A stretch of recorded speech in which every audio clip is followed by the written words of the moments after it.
Yes, we are live. Happy Friday, everybody. Yep. How you doing, everybody? Happy Aloha Friday. Nah, it's the third. It's the third Wednesday, everybody. Welcome to Mel and Charlie live on Facebook.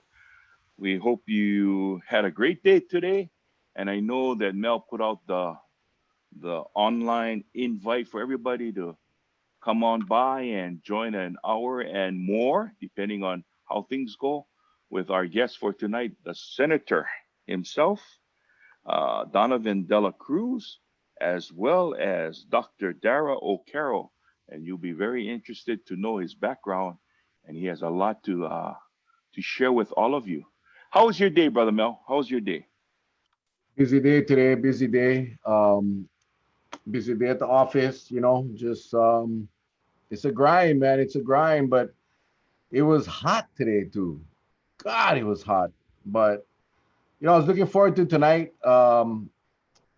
We have Dr. O'Carroll, who is I had never heard of, and doing a little bit of research. This guy is he's a young guy. It's amazing.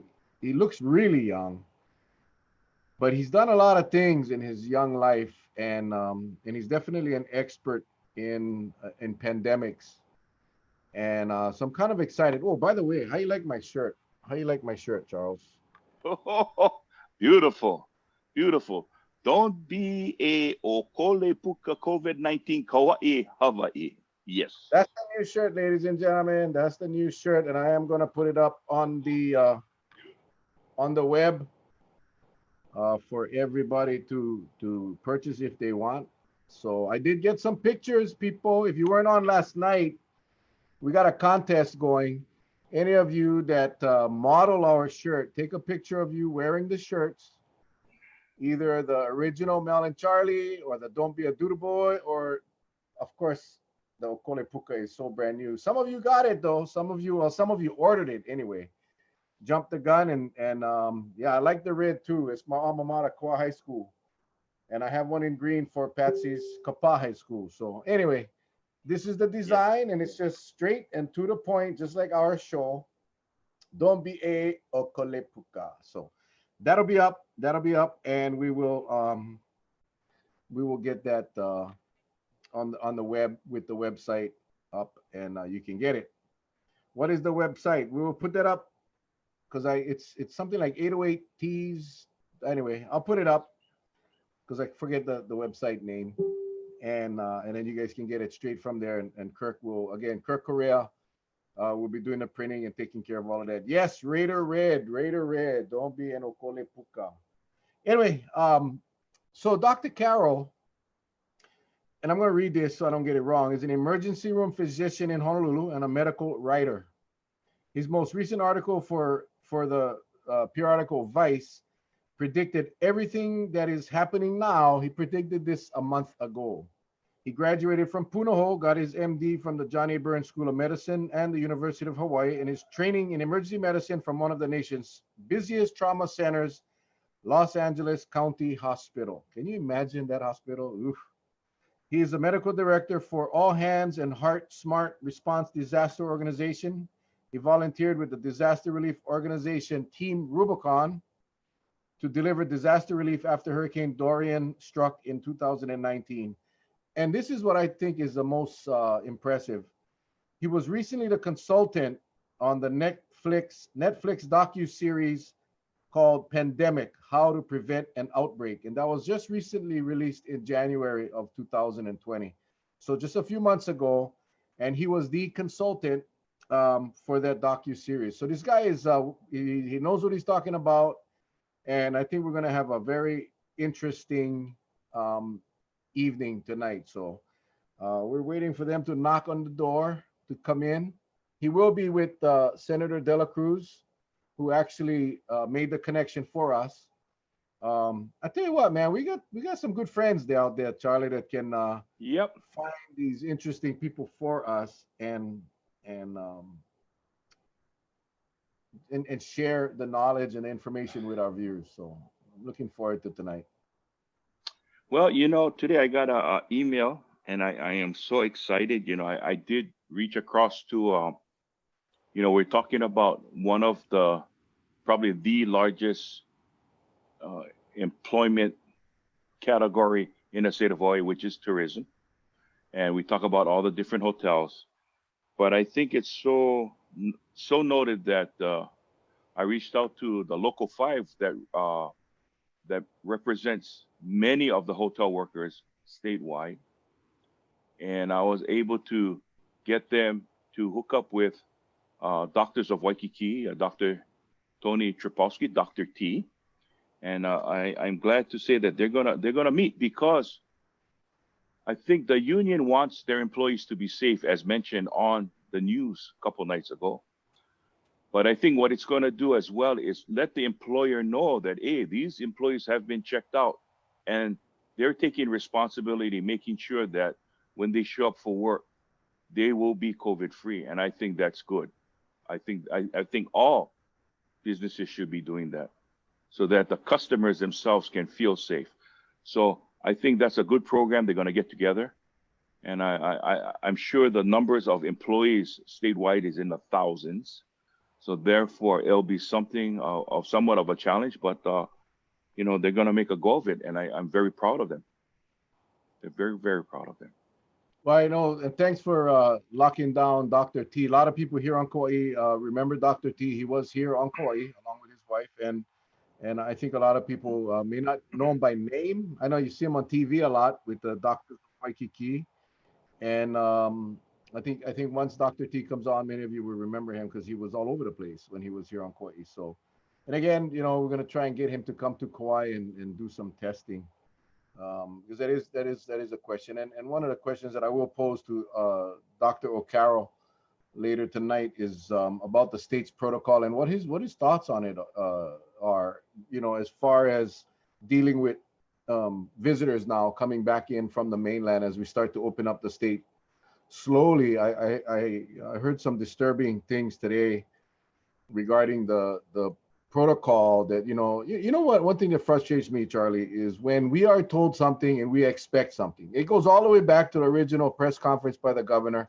We all expected him to implement a quarantine for visitors, and he did, but he waited 5 or 6 days or whatever it was.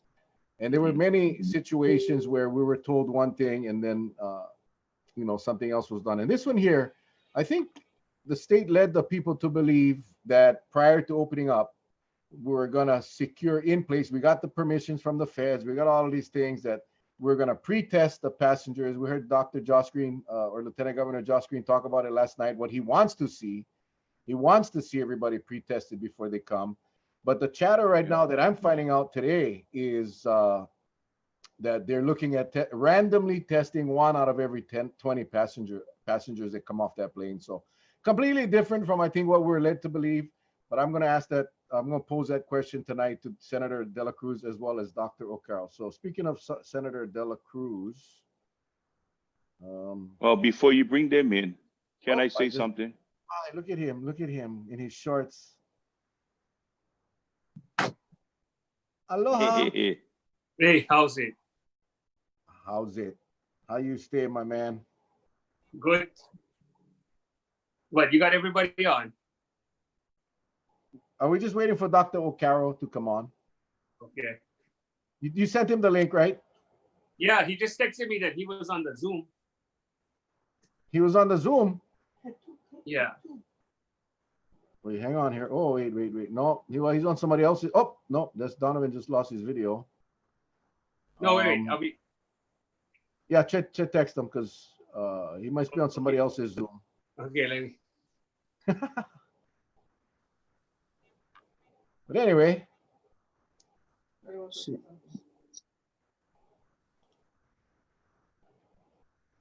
Aside from that, Charles, how's while we wait? Any questions burning in your mind? Well, I am just nipping at the bud. It's going to get to a point where we either gonna be right or we're gonna be wrong, one of the two. And it's sad that we got to be put into that position. Well, right? we'll find out. It's- We'll Yep. find out tonight, hopefully. But I So think that is going to be critical. You remember I talked a few nights ago. I don't remember, and I'm sure you're the same way. I can't remember what was last night, night before, and so forth. But I talked about one of the biggest challenges for this state administration is to really regain the trust from the constituents, because I think a lot of people have lost that, and I think that's going to be a challenge as we get past this COVID pandemic. How are they going to do that? How? And I think there he is, Darragh. Oh, Carol, hang on here. Boom. Please, please. I cross my fingers every. Oh, there There he he is. is. He's Hey right guys, there. How you doing, Doc? I apologize. Us physicians are not so tech savvy, so that was my fault. Well, as long as you're savvy in the emergency room, I don't care how tech savvy you are. We try to be. I gotta ask a personal question, Doc. How old are you? Good question. How old do you think I am? Old enough to Man, be a I don't physician. Yeah, I know. We're trying to. I sent Charlie the Zoom link, and I said, brother, this guy looked like he's a senior in high school. But I don't think these cameras are picking up all my wrinkles and all that. I'm 35. awesome. Well, you've done a lot in 35 years. We did an introduction that I pulled off of the internet, and hopefully it was correct.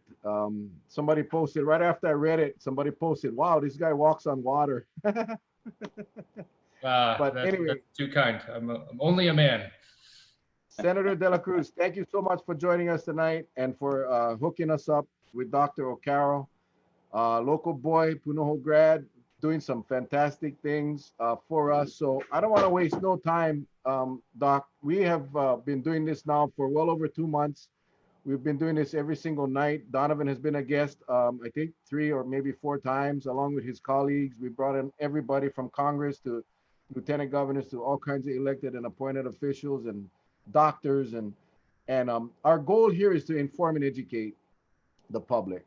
And when I watched your piece with the 2 guys that was drinking alcohol during the interview, Dash or what's it was Flash and Flash, sure.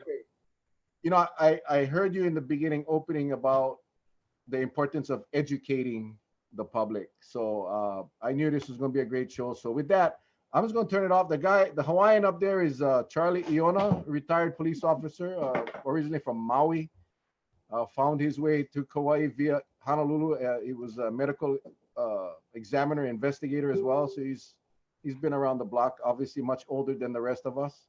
Hey. Careful. Yeah, he's No, in well, Waimea. I do want to say that my mom worked for many years in the pharmacy when Kuakini was just a single tower at Kuakini Medical Center, because she was a nurse over at the original Children's Hospital right down the road by Batchelot. So I'm very familiar with that area. So I'm glad to hear that.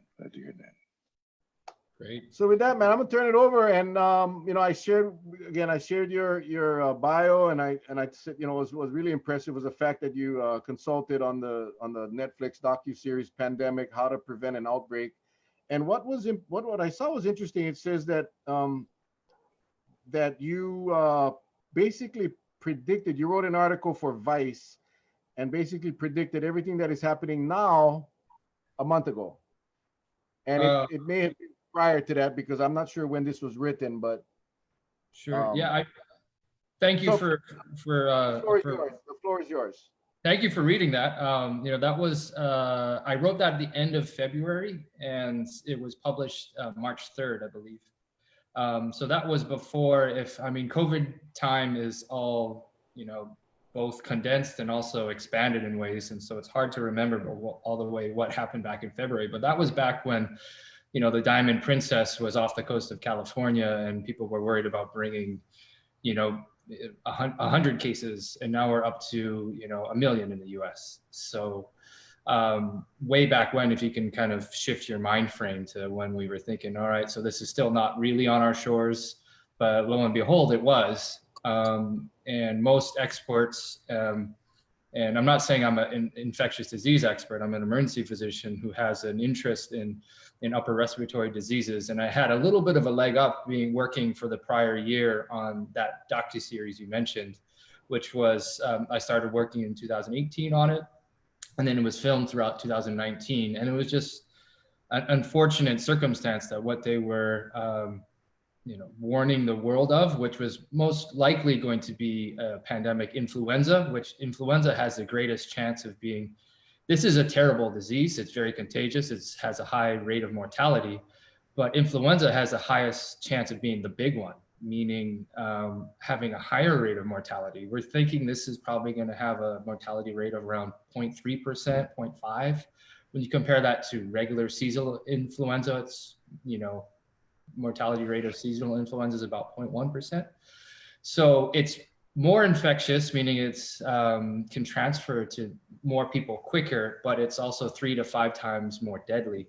But pandemic influenza has the highest rate of being the big one, or highest chance of being the big one, simply because it's really bad at mutating, and it can mutate into strains that are much more virulent, and then also not just mutate, but recombinate from a pig to a bird to human, and recombinate in different animals, and then spill out, just like this likely spilled out of a bat or a pangolin, which are one of those little aardvark animals.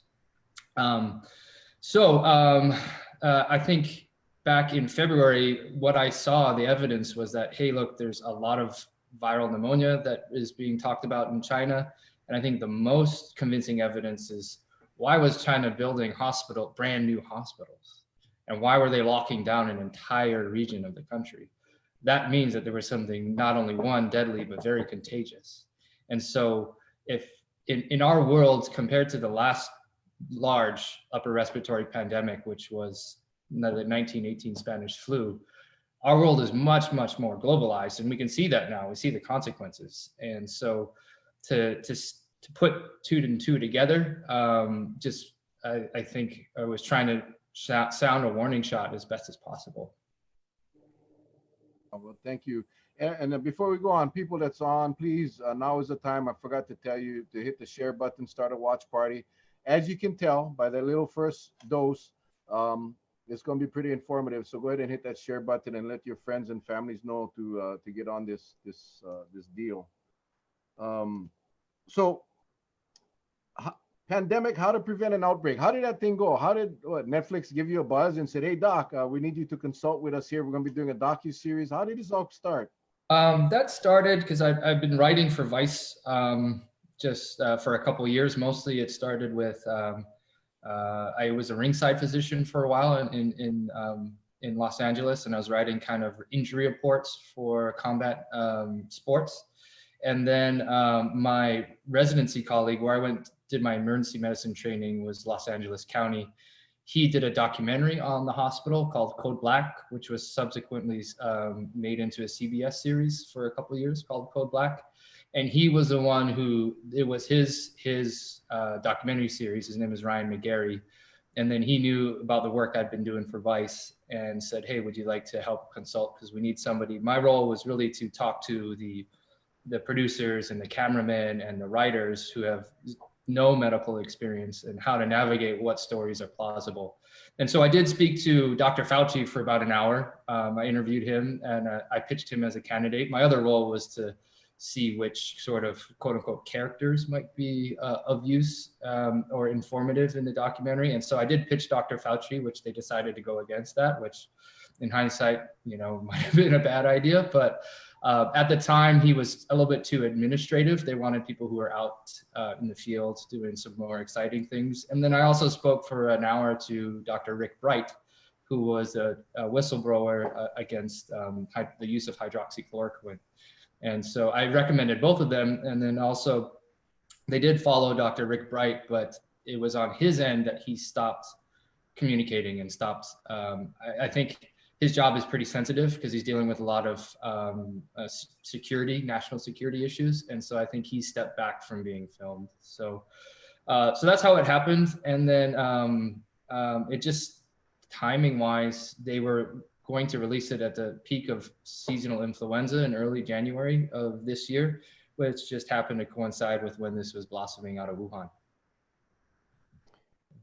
Perfect time for a question, just not a comment that was just posted, but it says Australian scientists have determined that it is most likely man-made and synthetic, the virus. Any information on that?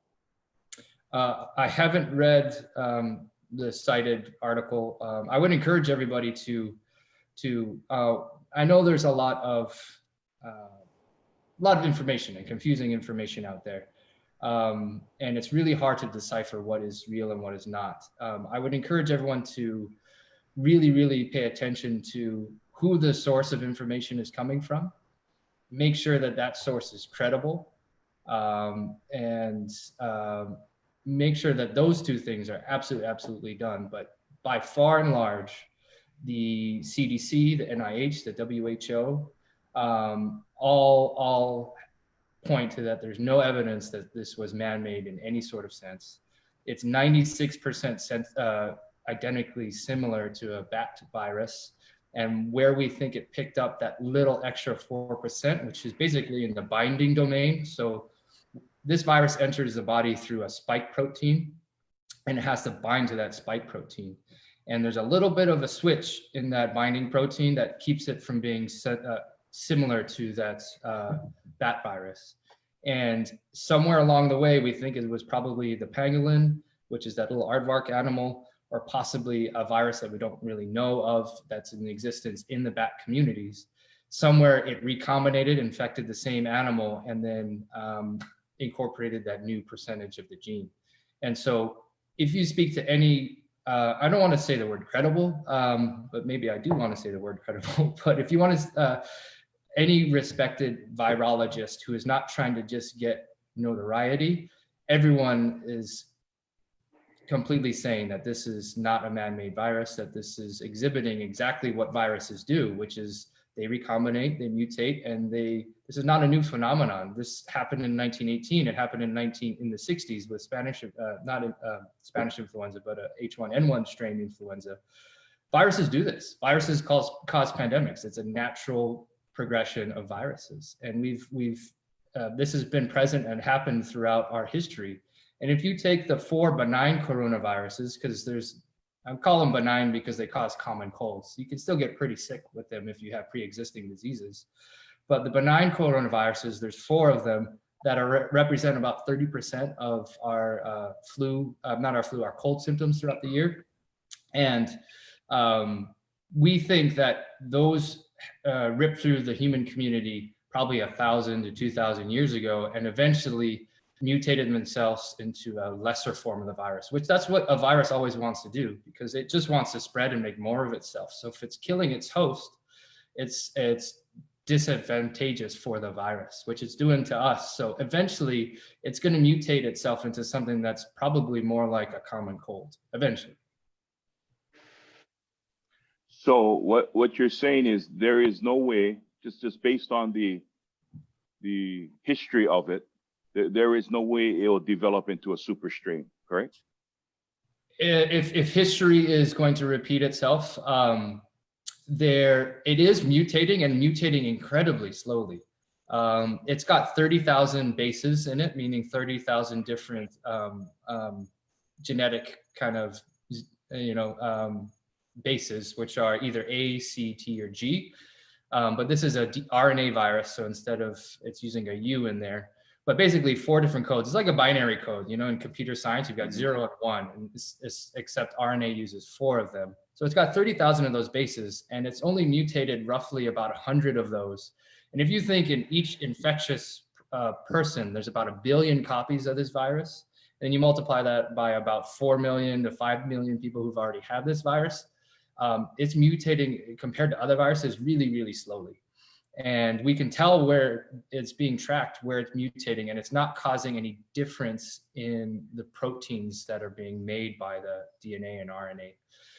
So it's going to advantageous, just evolutionary wise, mutate itself into something that where we may all get this and still cough and still sneeze, but it's not going to put us out, so we can still walk around and transmit it to people. It just makes sense for the virus itself.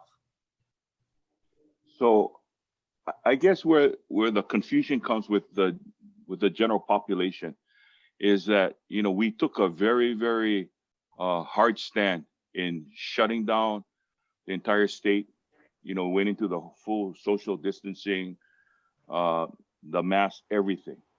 And now we're at a crossroad where we want to open up the state. So the question comes about is if it's following the track, then it almost seems like if we get it, we wouldn't have to worry as if it was 3 months ago when it first started. Everybody was worried. We didn't want to get it. It doesn't seem to be that bad now. Is that a fair thing to say, or we still have to be cautious?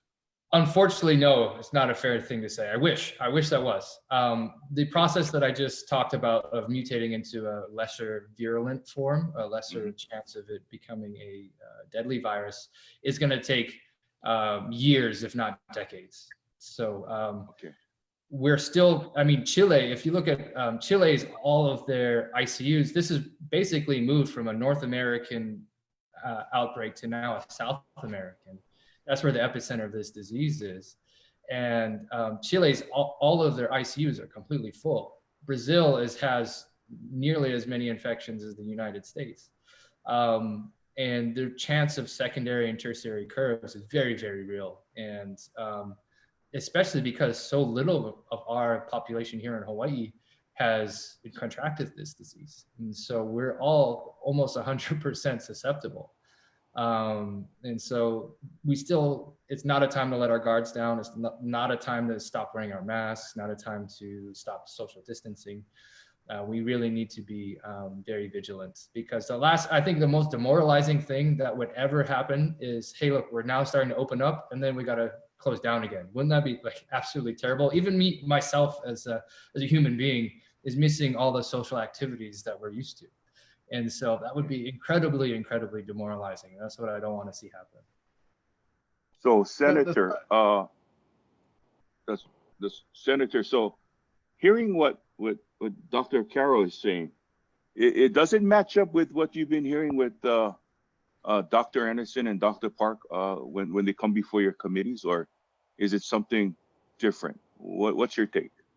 No, it seems to be in line where we have to continue the social distancing. We have to continue wearing the masks. There's still some confusion as to what the exact protocols are. But right now we're in this phase called Act with Care. So there's 5 different phases from red to blue. Right now we're about in the middle. And part of the concern is Dr. O'Carroll and I met with the Attorney General and representatives from the airport to talk about what would be the new procedures so that we can limit the amount of potential virus coming into the state. How are we going to reopen the economy smartly? It sound to me. Go ahead, Mel. No, you're kind of chopping up, but I'm not. Oh, okay. So like an instant it replay. Doesn't sound to me that. God, he gets right to the juicy part. Trying to change my wife. What about now? Where are you? You look like you're in a basement of some Waikiki office building or something. Are you in a building in a basement? Let me try to change my Wi-Fi. Okay, talk to Dr. O'Carroll, and I'm going to change the Wi-Fi. Yeah, change your Wi-Fi. Okay. Doc, oh, and I had a question too. Son of a gun. But oh Lord, question is kind of for Donovan too. I think he'd still hear us because we can hear him. But the thought or the what we were led to believe by the state was that we were trying to get in place a process of testing patients, or not patients, but visitors flying in. We're trying to get everyone to pre-test, uh, show some kind of certification or whatever that they had been tested and that they were negative, or if they have had the antibody or whatever. And now I'm hearing from several sources that in fact, and again, maybe this is more for Donovan, but that in fact the plan is to randomly test 1 in 20 passengers instead of every passenger. What is your take on that, Doc? I mean, should we be concerned about not testing everyone coming in from the mainland, especially as we see the numbers starting to spike on the mainland? Yeah, absolutely. Especially in light of everything that's happening in the last week, where there's been a lot more congregations and people in the main cities of our country congregating together. And I'm not saying that they shouldn't have. What I'm saying is that it creates an opportunity for this virus to spread. It is a very real risk, and the way that this does transmit is via people, and it's a very culturally, and historically sensitive thing for Hawaii, being that, when Captain Cook arrived, he brought all of the measles and smallpox and venereal disease that decimated the Hawaii population, halved it within 40 or 50 years. So there's a huge cultural and historical significance to this. I believe that because there's a large percentage of asymptomatic people, meaning that they aren't having any symptoms, but they can spread this virus, or pre-symptomatic, meaning that they have yet to develop symptoms, that the more we screen and test ideally prior, if Ed Case can get through to the FAA, that, let's mandate that people, before they get to Hawaii, or before they even hop on a plane, have a negative test. That is the ideal situation. If that can't happen, then yes, we're going to have to start screening here in Hawaii. And the ideal place to do it would be at the airports, because that's just where everything is funneled. You've got a whole collection of people here. And so Senator Dela Cruz and the state Senate COVID committee is kind of working through how that might look. And I'm always in favor of testing, as I think everybody has heard, test more and more and more. I'm in favor of testing everyone that steps foot on the earth, to be quite honest.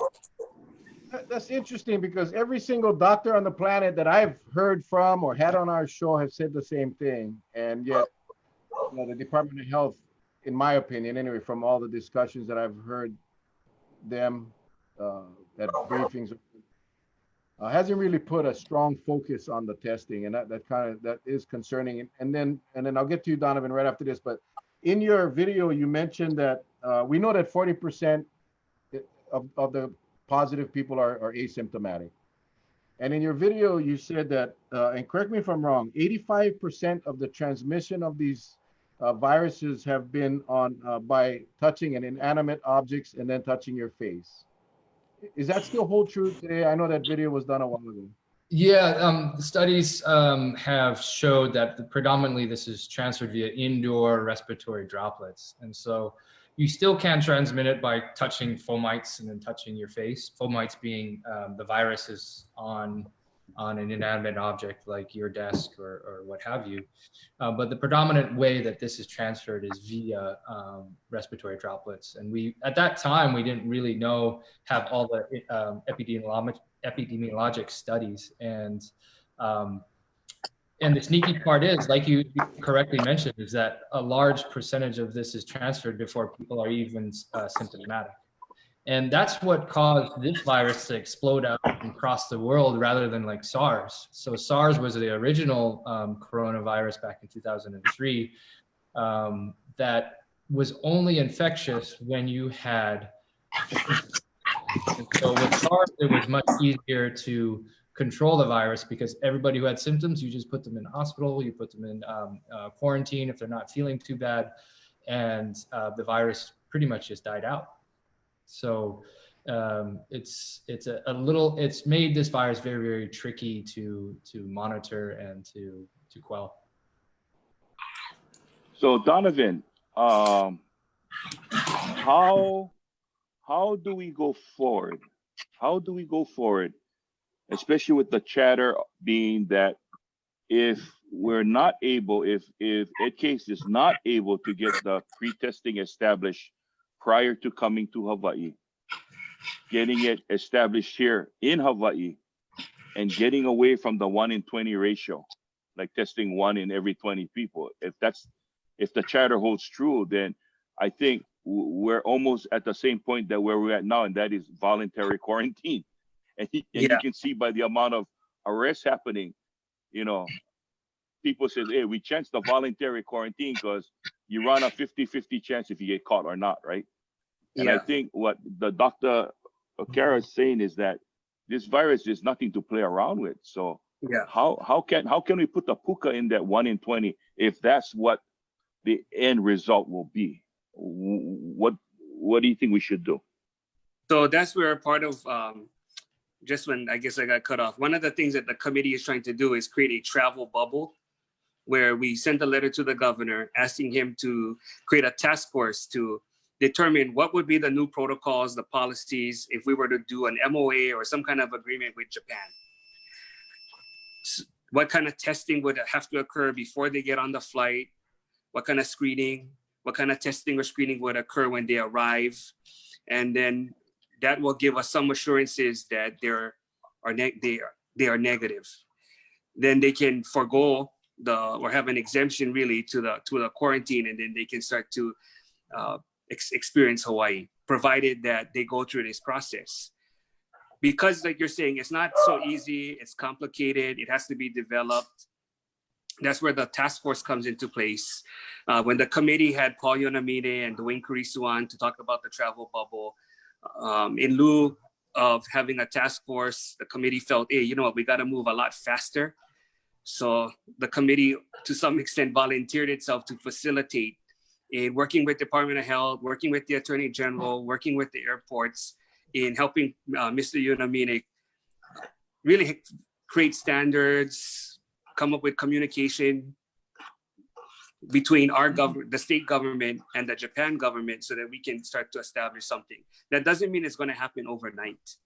It may take a couple months, you know, because there's a lot of things that have to be worked out. So that's one example. And in my conversation with Dr. O'Carroll and the Attorney General and the airports, it doesn't seem like the quarantine is going to be lifted anytime soon, even from what Department of Health to say, including the governor who said he's not ready to. Hey, sorry, he's not. You said the word. You said he the likes word. to You said quarantine. governor. When you said governor,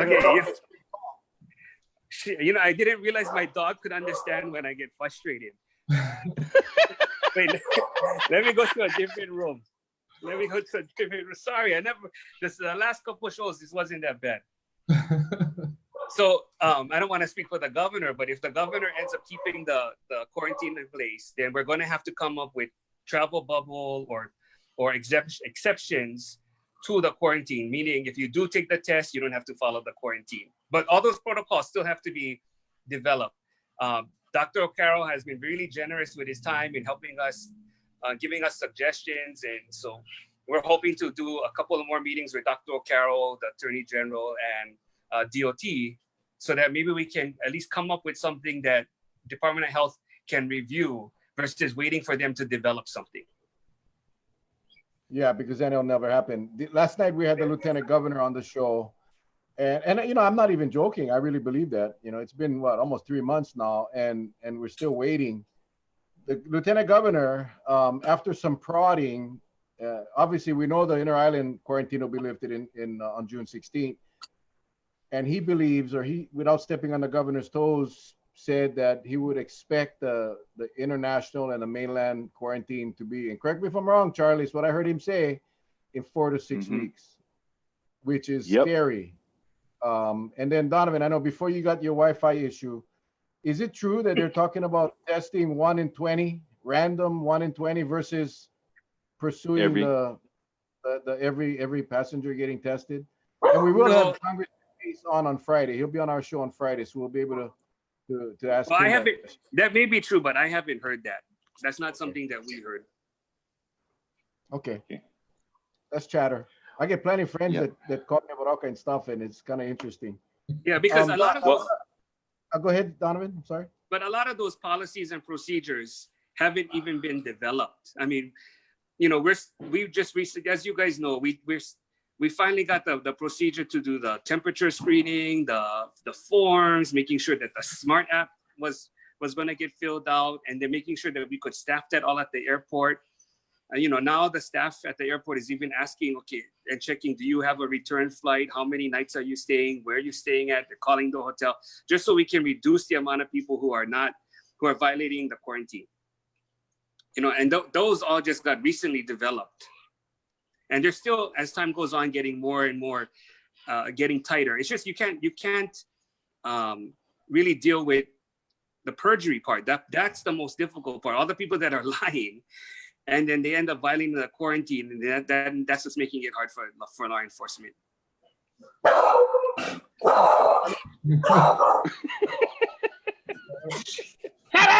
Well, The thing is, the part about the lying, we talked about this so many times, Charlie and I, is that, you know, you gotta confirm the accommodation before they leave the airport. Then there is no lying. You cannot lie, and that is, I think, when you let someone go, which again, I thought when they did their little dog and pony show at the airport, that no one would be leaving that airport until the accommodation was going to be validated. So there should be no lying. No, except it's the illegal TBUs, right? So that when, let's say they call an Airbnb or whatever, and they're going to say, hey, we got to coordinate our story that I'm your cousin.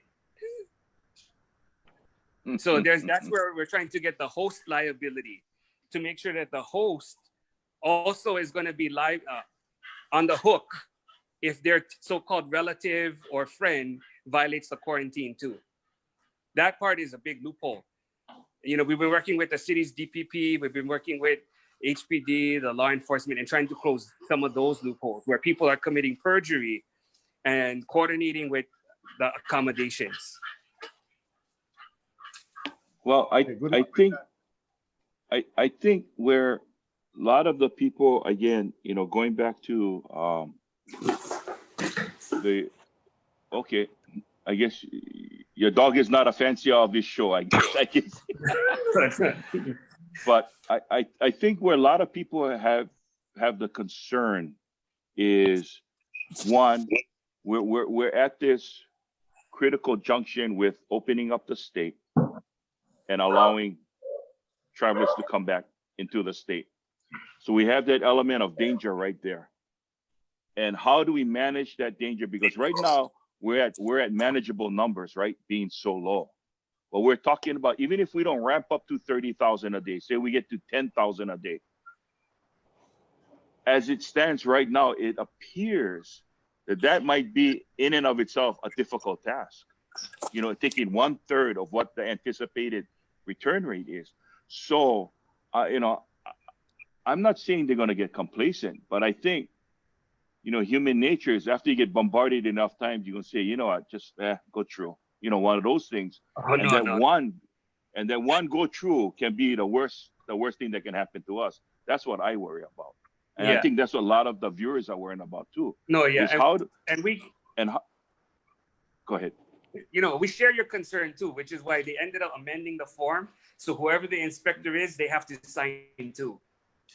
So, I mean, it's as the committee is getting involved in even those kind of details where we want to make sure that the form shows, okay, who inspected you, so that we can make sure that there's some kind of follow-up and accountability. Because, you know, there was a question, especially in Maui. These are all the Maui cases of arrest. And correct me if I'm wrong, Doc, because I'm going to get into some medical stuff here. But if somebody violates the form and you say it's the thing about the perjury, right? It looks like they're striking a deal. They find them, they pay their fines, they put them on the plane, and they send them back. Well, that's fine and dandy.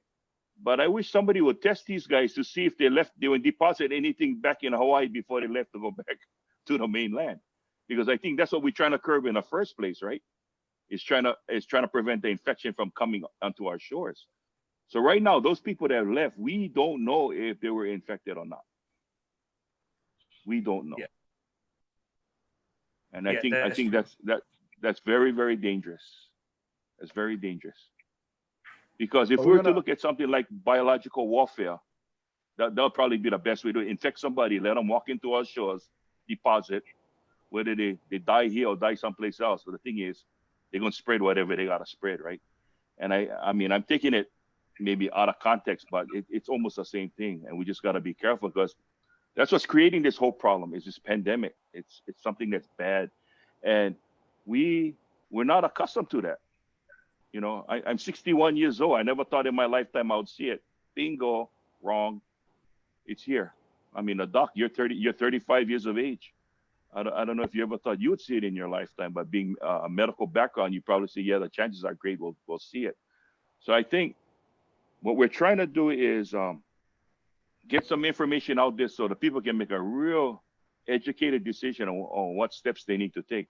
And I think a lot of it, like what Mel said earlier, Senator, is that the trust factor of the people in high places, it's kind of like 5%.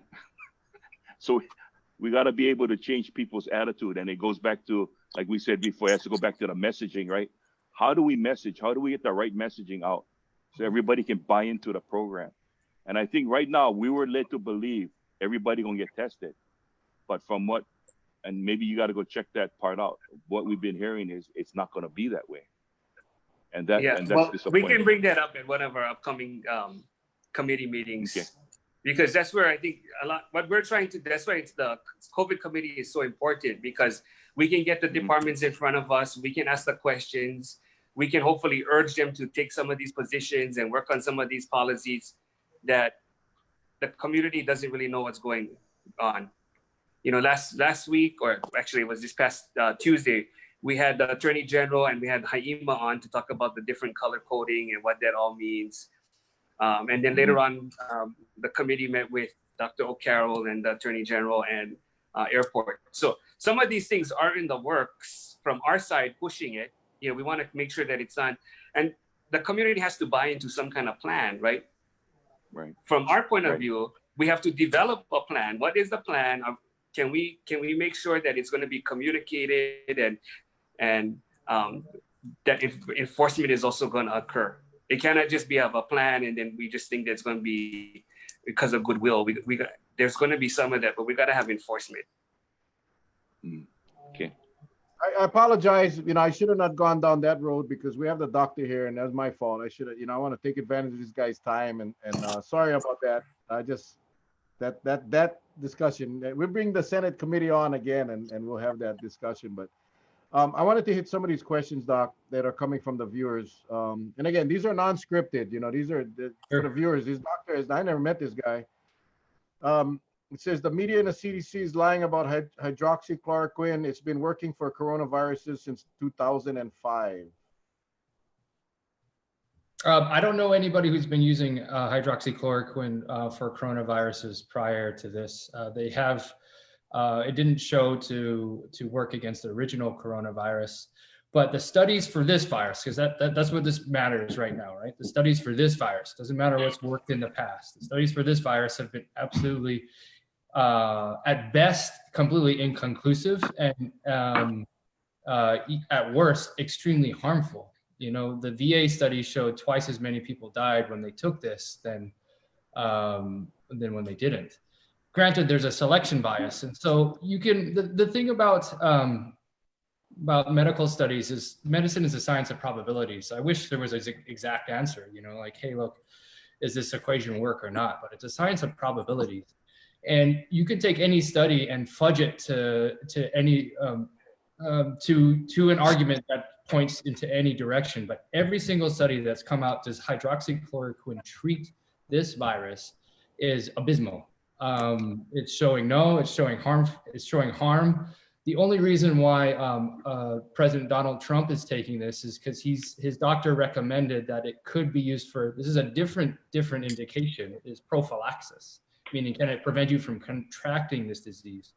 But nobody should be taking this without proper management because it can cause some really, really fatal heart arrhythmias. You can die from hydroxychloroquine if you're taking it. People have died when they were taking it. So we do not know in any conclusivity, does it prevent you from getting this virus? So why are you going to subject yourself to potential death? And so if you really poll the world's emergency physicians, infectious disease physicians, are they recommending hydroxychloroquine outside of being monitored like President Trump is, outside being monitored in a randomized controlled trial? The answer is absolutely none. The latest study that came out for hydroxychloroquine had almost 100,000 patients, and it showed no efficacy for treatment of this disease. 100,000 patients. So it wasn't a randomized controlled trial. It was a registry trial. We like to see a randomized controlled trial where the doctor who's administering or the study tech is administering the medication. He does not know, is this a placebo or is this hydroxychloroquine? This was, hey, everybody knows this is hydroxychloroquine, but when you get numbers as high as 100,000, it sort of whittles out that bias. And so it showed no proof, and it showed increased rates of death in people who were taking it. So am I going to recommend it to my friends and family, which I think is the bottom line, is no. Someone just posted that they read a report that came out today that showed that subjects on hydroxychloroquine had a 14% effectiveness, while subjects with a placebo had a 12% effectiveness. Again, I'm not sure where that came from, but that's just what people are reading out there on the internet. The other one that, and based on your experience, your studying, your research on pandemics, and studying the coronavirus, COVID-19 here in Hawaii and throughout the country and the world, do you believe that we will be seeing a second or even a third wave at some point? Yes, it's inevitable that this virus is going to come again. And I hope, there's a hope that we can get a vaccination that confers efficacy prior to flu and cold season, which is going to increase the rates of this transferring a little bit more. But we can't hang our hat on that. And then until we have a firm vaccination that actually works, and we're probably going to need multiple vaccinations because there's 7.5, or how many people are on this world, 7.5 billion, who are going to need this. And so how do you say who gets this first? And so we're going to need a lot of, at the same time that they're hedging, our governments and our pharmaceutical industry is hedging that these vaccinations are going to work, that they're not going to show that they're harmful. And so they're ramping up production capabilities at the same time, which makes a lot of sense. And so they're doing two different things. They're ramping up, hey, I got to make 100 million of these or 200 million of these in a couple months or less.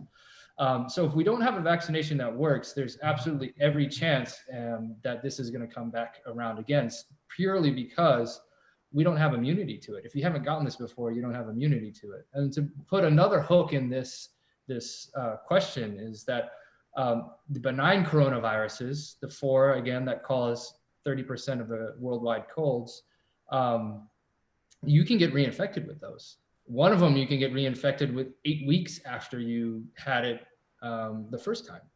And so is this coronavirus going to be like that? Or is it going to be a little bit more like the original SARS and MERS, where you had antibodies, but those antibodies waned in 1 to 2 years? And that's what's happened with those. So that's why antibody passports that a lot of people are talking about, it's more for population studies to show how many people have actually been exposed to this, whether, and having antibodies present, does that convey protection? We don't know the answer to that question yet.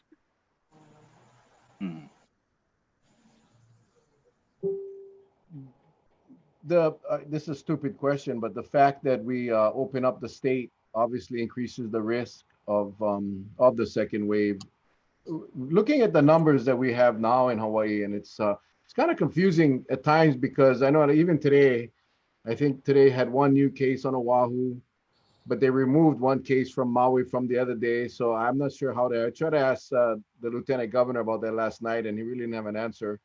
In one day we erased 5 cases that were originally positive, and I don't understand the jargon. They say, well, we removed it because originally it was inconclusive. Well, if it was inconclusive, why would it show up as a positive to begin with? And then, so it's really confusing, and I question that. But with the influx of visitors and the contamination rate, or the infection rate, I should say, I think we'll see a lot of numbers of what's going on the mainland right now, and even in Hawaii. You know, the peaceful protests that are going on. No one's practicing social distancing. No one's, and they're yelling and they're screaming and spitting all their whatever you call those things out of your mouth.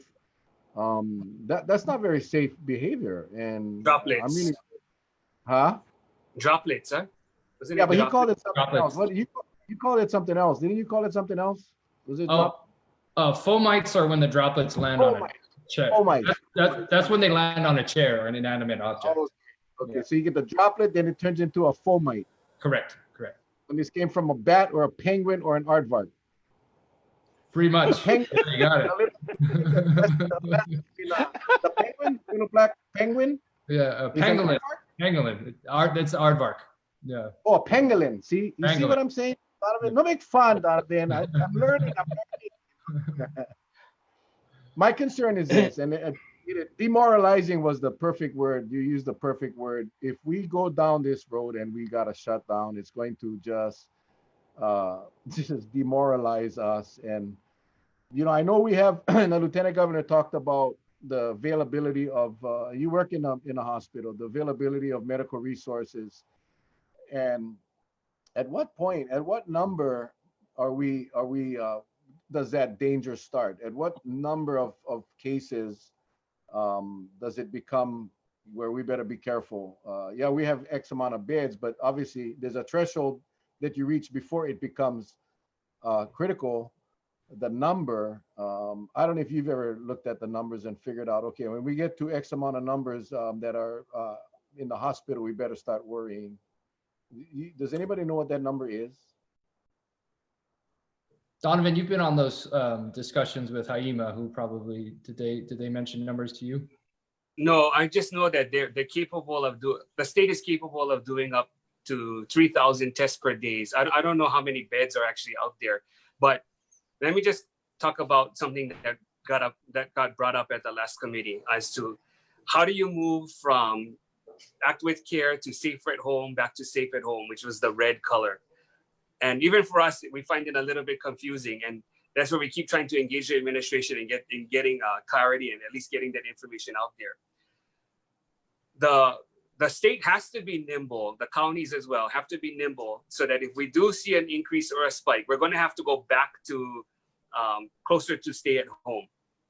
I'm not sure what the triggers are. And that's the same thing that we asked the administration. What's gonna trigger us to go back to fully stay at home? What's going to trigger us to stop the inner island travel again?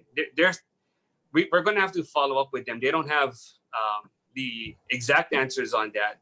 All I know is that we're trying to help them build up contact tracing capacity, making sure that we have screening and making sure that we have testing. So a lot of that came up at the last meeting, making sure that all of that is in place so that we can manage it properly, and that the administration hopefully will have the tools to say, okay, you guys, it's spiking, so we got to go back to safer at home, and we got to go back to stay at home. Okay. The pressing question, Doc, and this I've heard various responses to this question from different doctors. The mask. Is the masks, should we wear a mask or should we not wear a mask? Sure. Some people say it causes more harm than good. I don't know. I've got accustomed to wearing my mask now. I just wear my mask. But what would your advice be? And I hate to put you on the spot, but no, it's okay. I expected it. Don't worry. Absolutely, you should be wearing a mask, as this is transferred via droplets predominantly, and the cause of fomites is from droplets being spread out into your environment. And even while you're speaking, even while you're breathing heavy, or even just breathing, you're producing these tiny microscopic droplets that are being projected into the atmosphere. And if you're in one of those asymptomatic categories or pre-symptomatic categories, you're unknowingly spreading this around if you don't have any protection, any masks that are to prevent you from spreading these droplets. And so it's the case for every upper respiratory illness that if you wear a mask, it's going to keep those droplets from spraying out into the atmosphere. Where I think there's a confusion is that it's not protecting you. It's keeping you from spreading this to other people. And that's where the benefit is. And that's how, and scientifically, if you look at a mathematical equation and how they calculate the term R naught, which is basically the average amount of people that say, Mel, you were to get this virus, the average amount of people that you transfer this to is called R naught. And there's 4 main categories or variables. You can remember them by the letters or the word dots, D-O-T-S. D is for duration, and this virus is quite long opposed to flu. It's about 10 days in mild symptoms, up to 7 to 8 weeks in severe symptoms. Opportunity is for O, and opportunity is, are we mixing around? Are we getting close to each other? So social distancing is really, really important. And then T is transmission. And so if you're not wearing a mask, this thing is fully transmissible between you and I if we're having a conversation that's close to us. But if I'm wearing a mask, it's not going to transmit as readily. And then S is for susceptibility. And again, we're almost all susceptible because we haven't had this virus yet. So if you want to look at it in a math equation, wearing a mask is going to bring down the T in the math equation. And that's probably as concrete of a way I can put it. Doc, with regards, Go ahead, John. With regards to testing, some people are asking, because there's so many different testing out there, what is the most accurate? Is blood more accurate than nasal? In your opinion, which is the best test out there that carries the highest accuracy rate? What is there out there right now?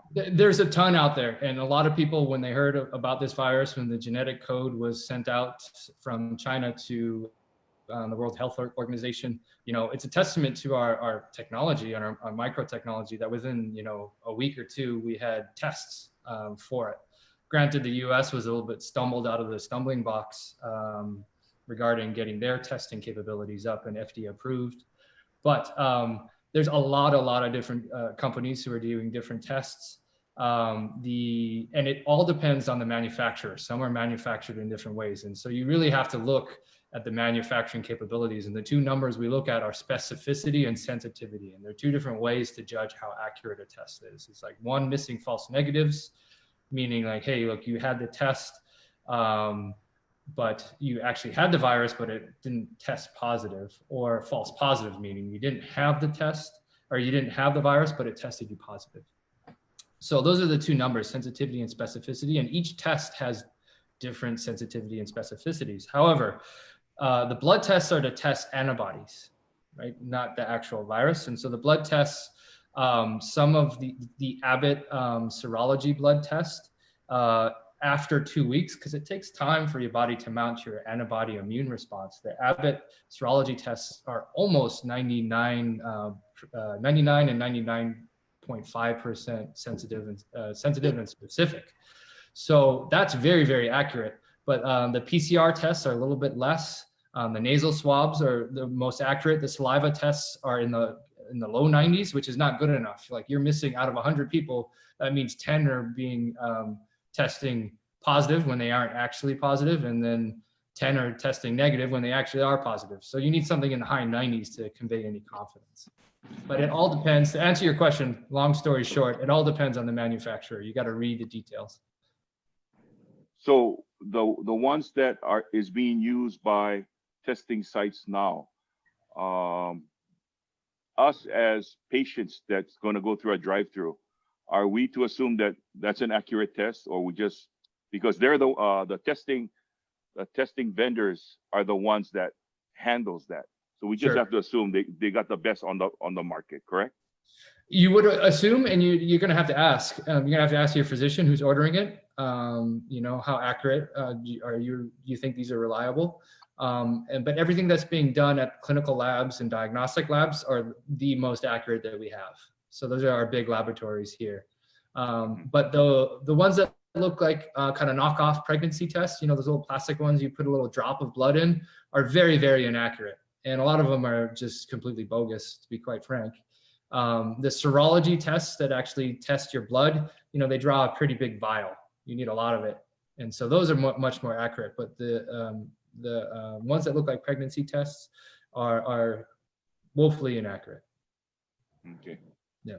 I think that's in line with what Dr. Miskovich said. The finger prick test is the pregnancy one. It's not very accurate. And in fact, I guess on CNN they did a story that 50% of the tests, the blood tests, were inaccurate, but that was including all the finger prick tests and everything else. But the blood serum or the blood draw test, from what I'm reading anyway, and you know, mine is straight out of the University of Google and Twitter University, is that the blood draw tests seem to be very accurate. In fact, much more accurate than the blood stain.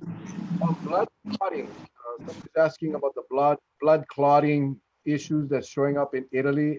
Is that should be of concern to us here in America or in Hawaii? Sure. Yeah, it's not just the clotting, not just an issue in Italy. They saw it a lot in New York, and they're seeing it everywhere where this virus is prevalent. And that, you know, we're learning more and more every day about what this virus does to the human body, and we don't know exactly how it causes predominantly its first manifestation in the lungs.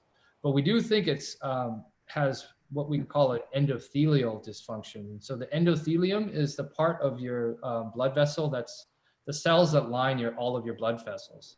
And so we think there's a generalized inflammation, and we see that in flu and other viruses as well. There's an increased rate of clotting of heart attacks, actually, because a heart attack is a clot of an artery to the heart. And so in flu, if somebody has the flu, we see increased rates of heart attacks. We are seeing the same thing in this coronavirus. We're seeing increased rates of heart attacks. We're seeing, but more importantly, not more importantly, but we're also seeing, because it's causing much more inflammation than the regular influenza that we see every year, we're seeing more clots to the legs. We're seeing more strokes. We're seeing clots, not just in the veins of the legs, but the arteries of the legs. And so it is a real issue. And right now, there's no recommendations on what we give for anticoagulation or blood thinners, which many people who can commonly know them as like Eliquis and warfarin, two different types. And so some people we're recommending if you do fight this disease off, that you're getting a blood thinner to go home with. A lot of people, when they get admitted to the hospital, we're actually, if not all, it shows that these clots are so significant and happen so frequently that they're going on higher doses of the blood thinners that we normally put them on. So what about aspirins?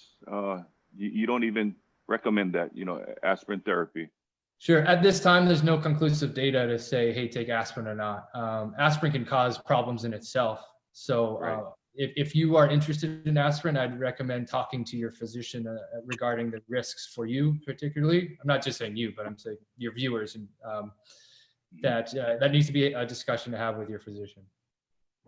Now, because what we're talking about now, and Mel will tell you why I'm passionate about it, is my brother died from COVID after a week in New York.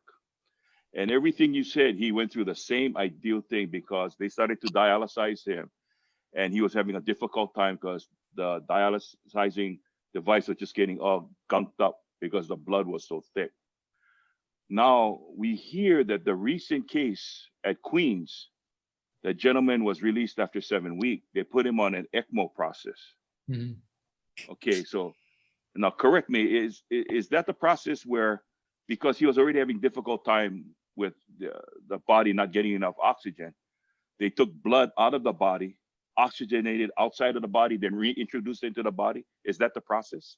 Absolutely. It's basically cardiac bypass. If someone was have a bypass surgery where they've got to stop the heart and drain the heart of blood, it's basically a bypass machine. And ECMO stands for extracorporeal membrane oxygenation. Extra meaning outside, corporeal meaning the body, and then membrane oxygenation meaning they oxygenate the blood. So not only are they oxygenating the blood, they're also removing CO2 as well. So that's an important part of the lungs. And that's when the lungs are just not functioning properly. Or you can use ECMO if the heart's not as in cardiac bypass, if the heart isn't working properly. But in most cases in COVID, it's because the lungs are too full of fluid and too inflamed. Yeah, because this gentleman is relatively a young guy, Yeah. but and he was very large. I mean, a massive person, not fat large, but just large body mass. But you look at him now, and I'm just wondering if once you're on ECMO and you get to the point that you are released, is there a possibility that while you're taking therapy at home after you get released, that there's a possibility of the blood can start thickening up again without he knowing it? Or so he'll be off of ECMO before he releases, just to clarify. But yes, there is a possibility, and we don't know the answer to that question yet. When people are being discharged, are we putting them on blood thinners? There's no definitive data regarding that, and so that's an individual decision for each patient. okay, interesting. Doc, it's 8:05. You know, we told you we'd be on an hour. I don't want to. I appreciate you spending this hour with us and Donovan as well. You know, thousands of people will see this. What's your advice to everyone? General advice, just, you know, if we were your patient and I came to you and I said, Doc, I'm worried about this virus. And we're not gonna, you know, I won't sue you, but just, you know, hey, Doc, I'm worried about this virus. I'm worried about a second wave or a third wave. You know, should I be confined to my house? Should I go out? What is your general advice to our viewers? I'd like to kind of just make more of a general comment, not just on this virus, but where our country is in a whole, is that if I did a lot of canoe paddling growing up here, a lot of, you know, every summer I was regatta season. I've done a couple Molokai Hos. I haven't been on the water in the last couple of years, just simply because my schedule's been a bit nuts. But if anybody's ever been in a canoe race, you know, each canoe is 6 people working together. And you can kind of use that as a bit of a microcosm that, like, it takes teamwork and cooperation and trusting each other and trusting the canoe that you're going to get to the destination you need to get. So when a canoe flips, you know, pointing fingers, whether it was the steersman's fault, which I steered growing up, and so it was always, usually, most of the time, the steersman's fault.